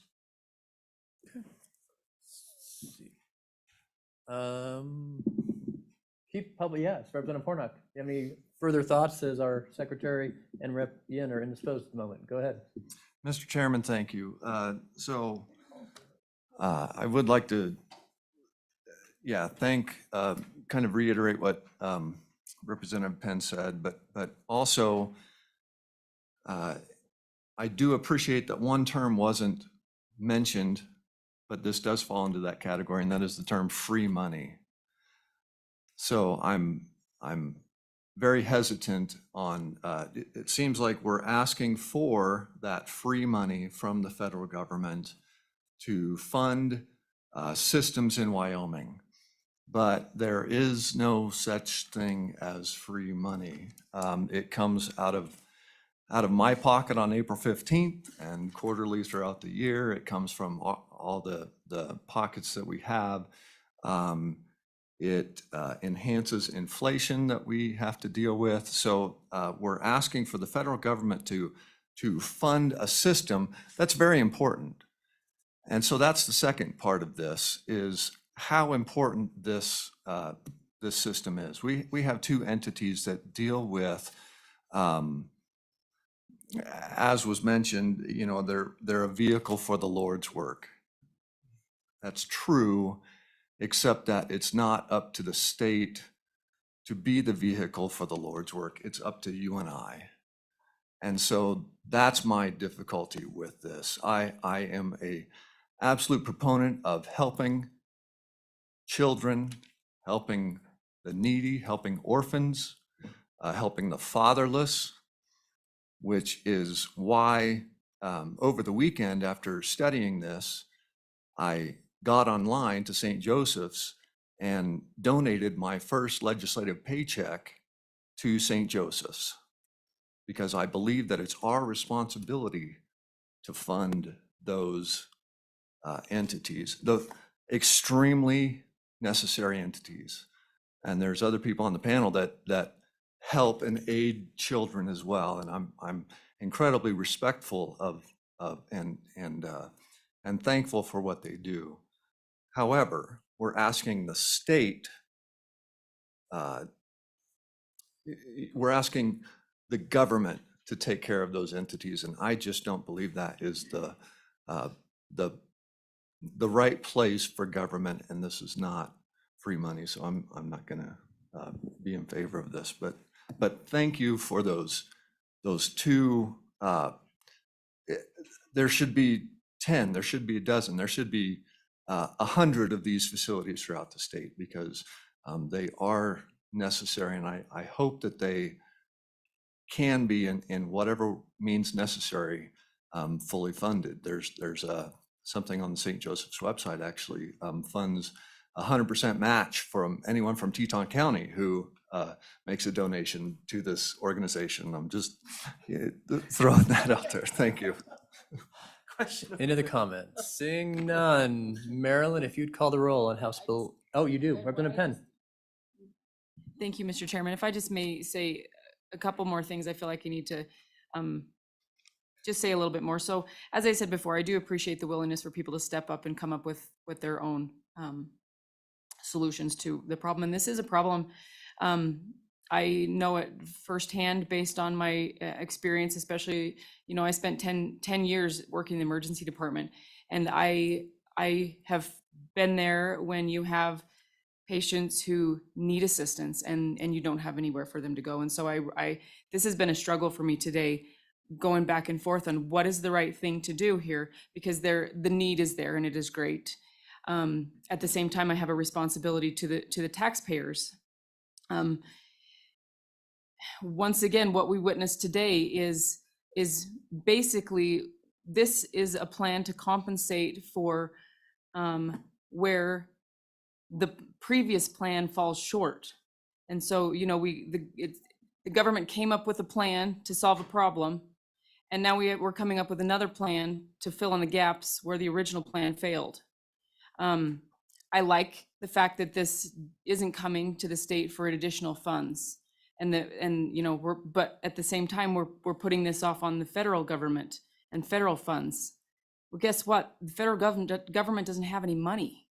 They get their money from the people, and they get their money from the taxpayers. And so this, once again, this has been a real struggle for me, to know at what point does the role of the state come into play, and at what point is the role of the state to, you know, protect the taxpayers and those things as well.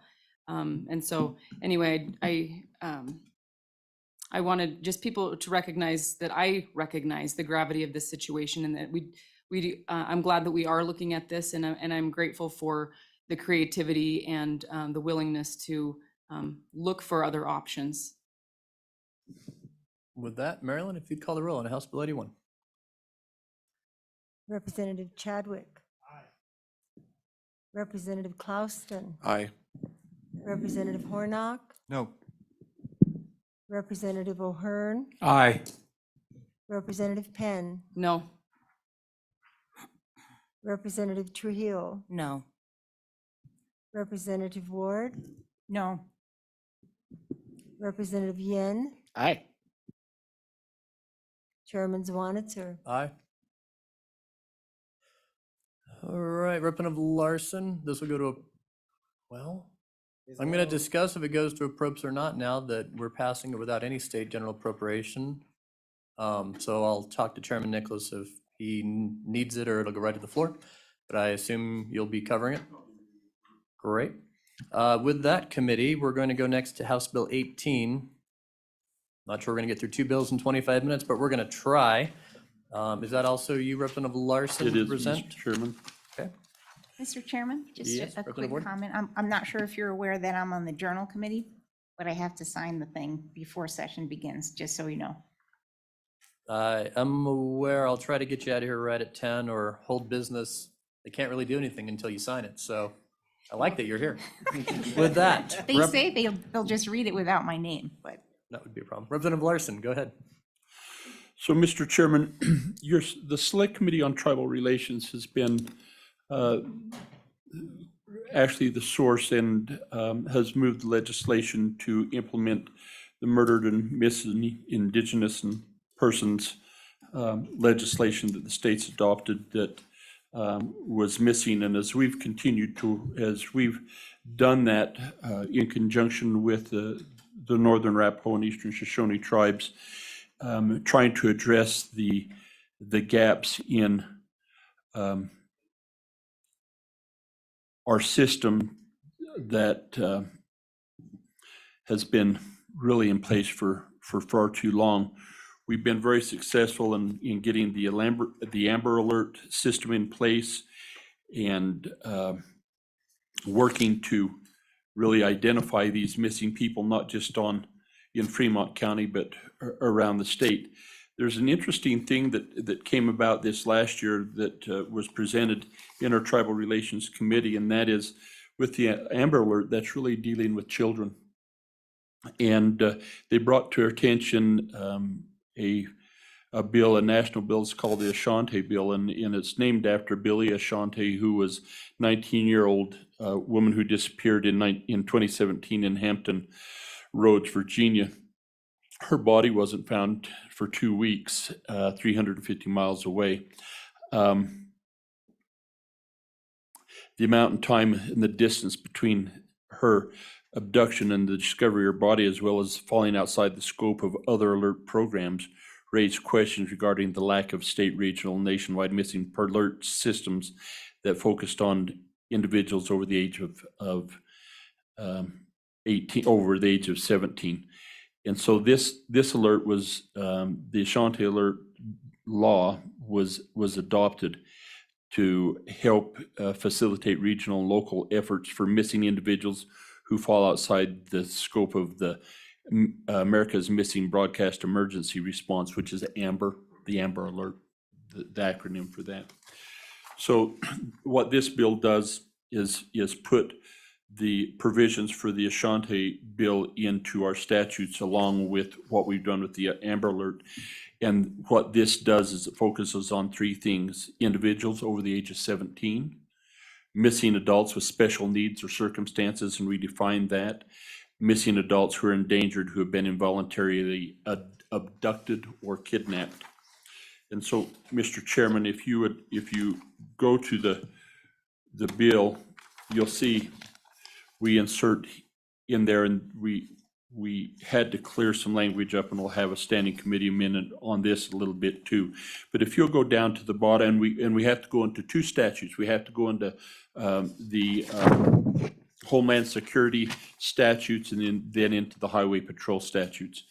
And in those, we identify adult at risk. And so at the bottom of page 2, starting on line 19, and similar language is in the Highway Patrol section, we say adult at risk means an adult who has developmental disability, who suffers from Alzheimer's or dementia, or who suffers from and could, without access to medication, suffer from congenitive impairment, if impairment would likely render the adult incapable of getting to a familiar location without assistance.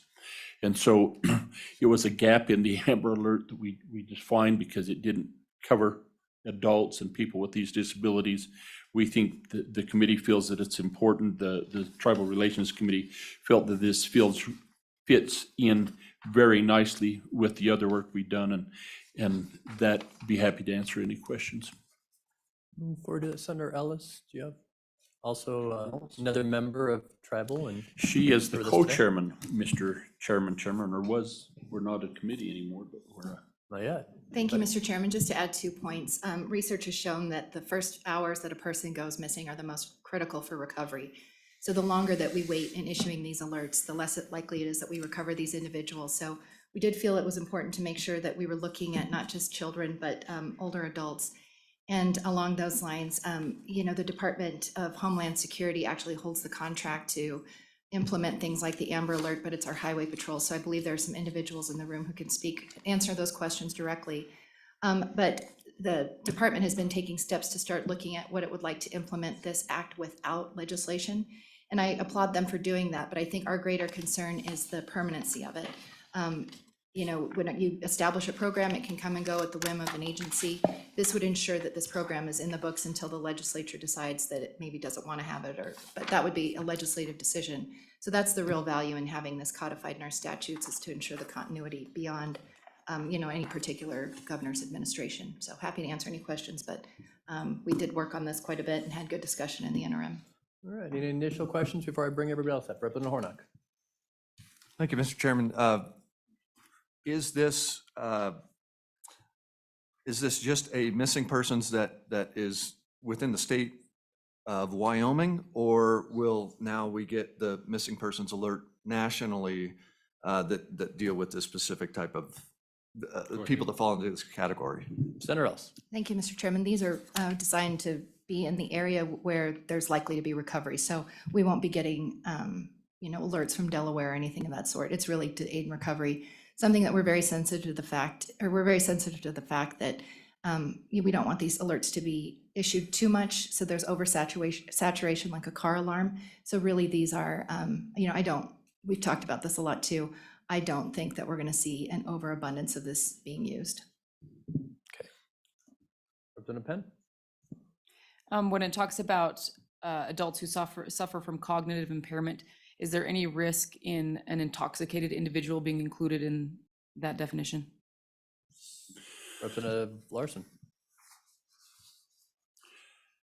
I don't know the answer to that.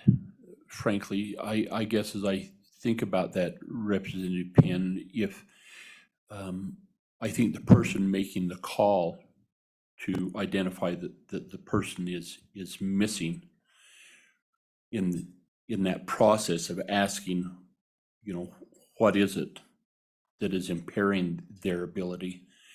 And if that's alcohol or other substance abuse issues, that then how would that play into it? I'm not quite sure. Okay, follow up, go ahead. Thank you, Chairman. And so who is making the call? Is it Highway Patrol or it's Highway Patrol? Okay, we'll call them up next then. Great, with that, Ms. Budd, are you here to testify, or the Highway Patrol? I guess you're specifically mentioned as the Department of Homeland Security, but bring up anybody you'd like with you. And then Director Schmidt, are you on this bill as well? Okay.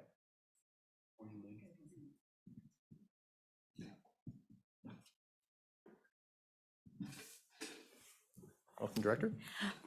Good morning, Mr. Chairman and Committee. Lynn Budd, I'm the Director of the Office of Homeland Security for the state of Wyoming. I will be very brief because I believe that this is a pretty simple bill in order to create some good work for our state. We work in partnership with communities and law enforcement and local families and everything, and our goal is just to assist however we can in bringing those loved ones home. Go ahead, Mr. Chairman, or anything to add? Go ahead, sir. Mr. Chair, I'm Colonel Tim Cameron. I'm the newest member of the Wyoming Highway Patrol. Today is day 10 for me. I'm very pleased to be here, and I would tell you that the Wyoming Highway Patrol supports this bill as written. It uses existing systems to get that critical information out quickly. I would defer to Major Germain for any specific questions you may have. Thank you. The thing about being new is deferring all questions to other people. Any questions for the Highway Patrol or the Department of Homeland Security? Seeing none. Thank you all for being here. Thank you. Other public comment? Mr. Wentland? Sure, just come on both up, and Mr. McNiven, come on. We'll take anybody.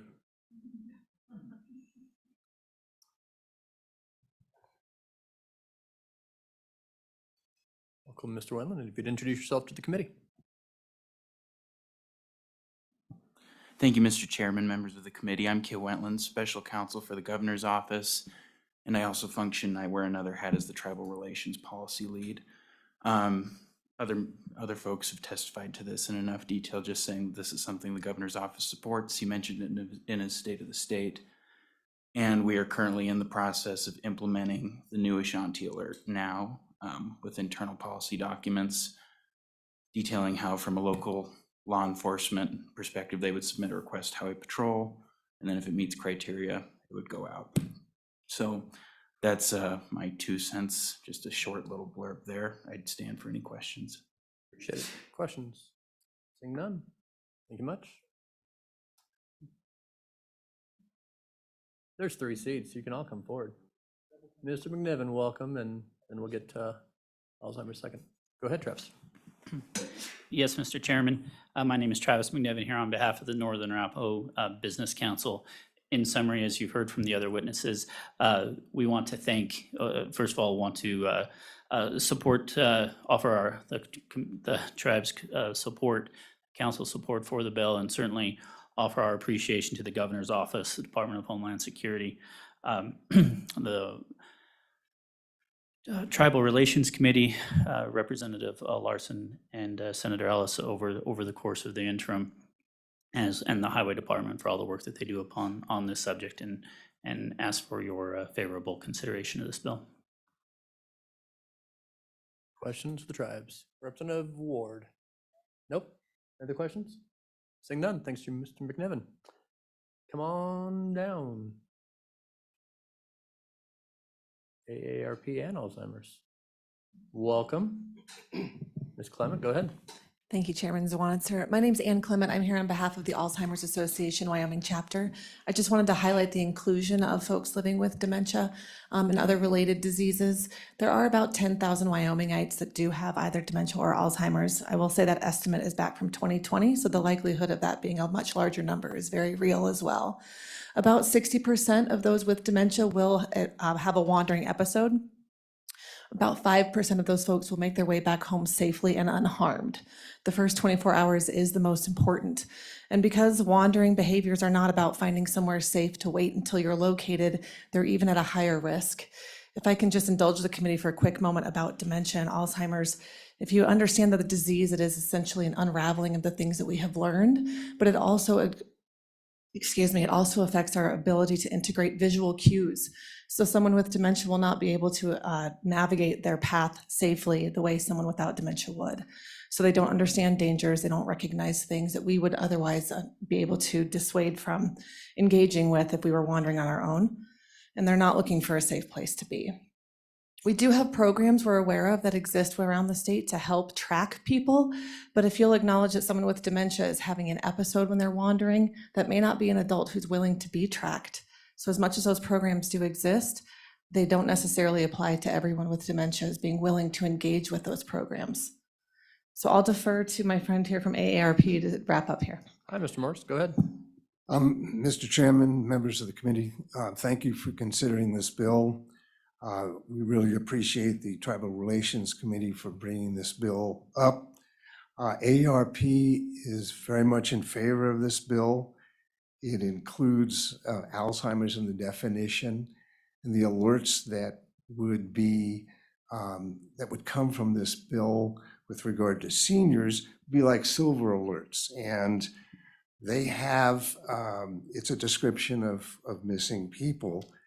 And currently 37 states in the District of Columbia allow for silver alerts, and in some states, specifically Arizona, California, Colorado, Florida, Illinois, Maryland, New Jersey, North Dakota, Texas, Washington, and Wisconsin, these alerts have appeared on message signs on the roadway to alert motorists to be on the lookout for missing seniors. And history has told us that these alerts work. In the state of Wisconsin, which started silver alerts in August 2014, over the year, 18 silver alerts were issued. 15 of those 18 alerts ended with the missing person being reunited with their loved ones. So we are very much in support of this bill. There doesn't seem to be any financial attachment to it. So we urge that you support it as well. And thank you for your consideration. Questions from the Alzheimer's Association or AARP? Seeing none. Thank you both for being here. Ms. Herman, I think. Name tag's upside down. but- Thank you, committee. Chairman, my name is Marguerite Herman. I'm here today for the League of Women Voters. I want to thank the committee that came up with this, and this particularly Representative Larson and Senator Ellis for doing this. Our Fremont County League brought this to attention of our state league as a high priority item, and it has been adopted by the state league as such. And everyone has already testified, and time is short. I'll just say we strongly support this bill and urge you to pass it on to the House. Thank you. Thank you. Questions for the league? Seeing none. Any other public comment on this bill? Let me just double check the online room. Nothing. All right, seeing no further public comment, moved by Representative O'Hearn. Seconded by Representative Ward. There is an amendment. Is this from you, Representative Larson? I believe it just replaces America's Missing Broadcast Emergency Response Alert criteria. It is. Mr. Chairman, it's just clarifying which processes, are we using Zoom, Teams, or Google's Meets? And this clarifies it so that it gets in the right place. So if you have you have the right language, I believe, in front of you on page 2, line 13, after integrate, we delete the remainder of that line.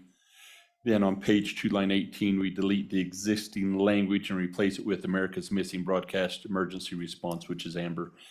And then page 2, line 19, we delete system. Page 3, line 14, we after integrate, we delete with existing alert systems, leave the rest of that in.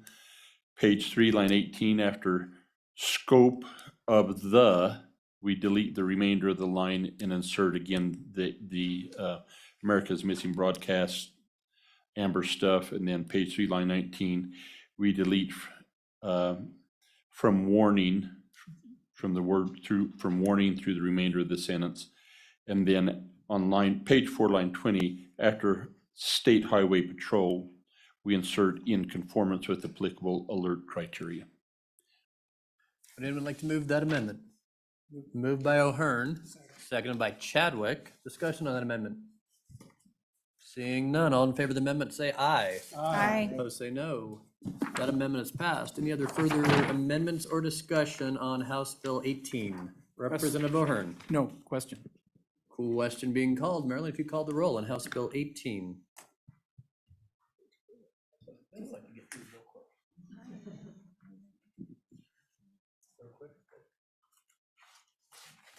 Representative Chadwick.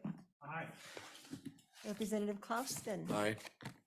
Representative Hornock. Aye. Representative O'Hearn. Aye. Representative Penn. Aye. Representative Trujillo. Aye. Representative Ward. Aye. Representative Yin. Aye. Chairman Zwanitzer. Aye. And Representative Lars, oh, that's a 9-0. You're carrying this on the floor, I assume? Excellent. Senator Ellis, you just came up to say hi. We was trying to anticipate the next move. I think in 5 minutes, I'm not sure I can get through the ICWA bill in 5 minutes, so. But may you wanna I- Give us a preface? Go ahead. So, folks, while I've got Chairman Ellis here, and I know we need to go, but there's actually 2 ICWA bills that will be coming before the legislature this year. One that is started and sponsored by Chairman Ellis in the Senate, which puts the federal legislation, the federal language of the Indian Child Welfare Act, ICWA, into our state statutes. And then this one that we'll consider later, which is to have a task force on ICWA. The reason for all of that is the Supreme Court is hearing ICWA, and that whole Indian Child Welfare Act may be overturned. I think it would be worth your time because it is not a simple discussion. And so when you have nothing else to do, which I know is not the case, but look that up and maybe get just a little primer on, and when you go to you'll see all of that information. It will only help you better understand this when it comes up, Mr. Chairman. Thank you. And so committee, we'll hear House Bill 19, the State Indian Child Welfare Act Task Force first on Wednesday. And then after that, we will hear House Bill 66 from Representative Ward. And I might throw a third one up just in case we get through those 2 quickly. With that, anything else for the good of the order, committee?